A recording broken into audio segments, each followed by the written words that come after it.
Hello dear friends, പത്രമാറ്റി സീരിയലിൻ്റെ പുതിയൊരു എപ്പിസോഡിലേക്ക് എല്ലാവർക്കും സ്വാഗതം. അങ്ങനെ മനോഹരമായ സീനുമായിട്ടാണ് ഇന്ന് സ്റ്റാർട്ടാകുന്നത്. നമ്മുടെ ആനി അനന്തപുരി തറവാടിൻ്റെ ഏറ്റവും മേലത്തെ ടെറസിൽ നിന്ന് ഇങ്ങനെ വെളിയിലോട്ട് കാത്തോണ്ട് നിൽക്കുക കേട്ടോ. മറ്റാരെയുമല്ല, നമ്മുടെ നന്ദുവിനെയാണ്. അപ്പോൾ പെട്ടെന്ന് കാറിൻ്റെ സൗണ്ട് വരികയാണ്. ഗേറ്റിനടുത്തേക്ക് നമ്മുടെ കാർ എത്തുന്നു.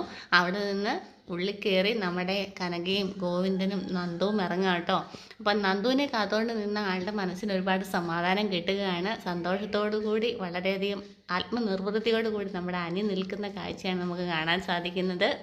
വണ്ടിയിൽ നിന്ന് കനക ഇറങ്ങിയതിന് ശേഷം ആദ്യം പറയുന്നതന്നെ, ഗോവിന്ദേട്ടാ, നമ്മളിന്നിവിടെ വന്നിരിക്കുന്നത് വെറും ചടങ്ങിന് മാത്രമല്ല, അമ്മായിയമ്മയും മരുമകളുടെയും ഓരോരോ ചലനങ്ങളും നിരീക്ഷിക്കുക എന്നുള്ള ഉത്തരവാദിത്വം കൂടിയാണ് എന്നിങ്ങനെ പറയുകയാണ്. അപ്പോൾ നമ്മുടെ ഗോവിന്ദൻ പറയുന്നുണ്ട്, ശരി ശരി, നമ്മൾ നോക്കിയില്ലെങ്കിലും നമ്മുടെ എസ് ഐ മോളുണ്ടല്ലോ, അവളെല്ലാം നോക്കിക്കോളും.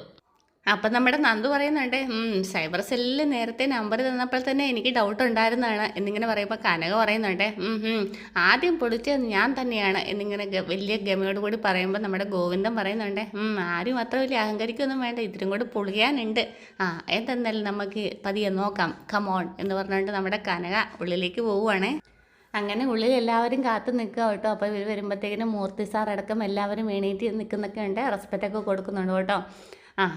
ഞങ്ങൾ വൈകിയില്ലല്ലോ മുത്തശ്ശ എന്നിങ്ങനെ ചോദിക്കും. അന്നേരം പറയും, നിങ്ങൾ വൈകിയില്ല, പക്ഷേ വൈകിക്കൊണ്ടിരിക്കുന്ന ഒരാളുണ്ട് ഇവിടെ. അതാരാ? നിങ്ങളുടെ മരുമകൻ തന്നെ. കുറേ നേരമായി മുല്ലപ്പൂ മേടിക്കാനെന്നും പറഞ്ഞ് പോയതാ, ഇതുവരെ എത്തിയില്ല എന്നൊക്കെ പറയുവേ.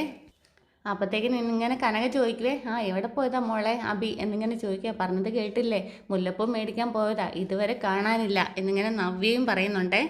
അപ്പോഴത്തേക്കും നമ്മുടെ മുത്തശ്ശൻ പറയുന്നുണ്ട്, വിഷമിക്കേണ്ട, അവൻ നാടൊന്നും വിട്ടിട്ട് പോയില്ലല്ലോ, അവനിപ്പോൾ ഇങ്ങനെ വരും. ചിക്കൻ ബോക്സ് മാറിയല്ലേ മോളെ എന്നിങ്ങനെ ചോദിക്കുവാണേ. മാറി മാറി എന്നൊക്കെ പറയുന്നുണ്ട്. അത് കഴിഞ്ഞ് മുത്തശ്ശി ജലജയോട് ചോദിക്കുകയാണ്, നവ്യമോളുടെ വീട്ടിൽ നിന്ന് ആൾക്കാർ വന്നപ്പോഴത്തേക്ക് നീ അവരെ വിളിക്കുന്നൊന്നും ഇല്ലേടിയും ചോദിക്കുക. അന്നേരം പറയും, അവരിപ്പോൾ വിരുന്നുകാരൊന്നും അല്ലല്ലോ, വീട്ടുകാരല്ലേ എന്നിങ്ങനെ പറയുവാണ് കേട്ടോ. അപ്പോഴത്തേക്കും നമ്മുടെ കനക ചോദിക്കുന്നുണ്ട്, ആദർശ് മോൻ്റെ അമ്മയ്ക്ക് ഇപ്പോൾ കുഴപ്പമൊന്നും ഇല്ലല്ലോ? നിങ്ങളുടെ മോൾക്ക് വേണ്ടിയിട്ടേ ഞാൻ നല്ലവണ്ണം കഷ്ടപ്പെടുന്നുണ്ട്, അടുക്കള പണി ലേശം കൂടുതലാണ്, അതിൻ്റെ കുറച്ച് ക്ഷീണമൊക്കെ ഉണ്ട് എന്നിങ്ങനെ പറയുമ്പോഴത്തേക്കിനും ഗോവിന്ദൻ പറയുന്നുണ്ട്, മോൾക്ക് പണി എടുക്കുന്നതിൽ ഒരു ക്ഷീണവും ഇല്ല, അടുക്കളയിൽ കയറാൻ സമ്മതിക്കുന്നില്ല എന്നാണ് മോള് പറയുന്നത് എന്നിങ്ങനെ ഗോവിന്ദൻ പറയുന്നുണ്ട് കേട്ടോ. എങ്ങനെയാ കയറ്റുന്നത്? അടുക്കളയിലെ ഇവള് കാച്ചി വെച്ചിരുന്ന ഒരു ഗ്ലാസ് പാല് കുടിച്ചപ്പോഴാണ് ഞാൻ പെട്ടുപോയത്. അപ്പോഴത്തേക്കും നമ്മുടെ മുത്തശ്ശൻ പറയുവേ, അങ്ങനെ വന്നിട്ടുണ്ടെങ്കിൽ അതിനുള്ള പരിഹാരവും മോള് ചെയ്തിട്ടുണ്ടെന്ന് പറയുവേ. അപ്പോൾ ദേവയാനി ചോദിക്കും, എന്ത് പരിഹാരമെന്ന് കേട്ടോ. അപ്പോഴത്തേക്കും എല്ലാവരും ഇങ്ങനെ നോക്കുവേ. അപ്പം നമ്മുടെ കനക ഇങ്ങനെ മനസ്സിൽ പറയുവാണേ, പരിഹാരം ചെയ്ത ആളിനെ കണ്ടുപിടിച്ചിട്ട് ഇങ്ങനെ ഒന്നും മിണ്ടാതെ നിൽക്കുകയാണ്. അപ്പോഴത്തേക്കും നമ്മുടെ ആദർശ് എല്ലാവരോടും ഇരിക്കാനൊക്കെ പറയുന്നുണ്ട് കേട്ടോ. അപ്പോഴത്തേക്കിനും മുത്തശ്ശി പറയും, ആ കവറിനകത്തൊക്കെ പലഹാരമല്ലേ,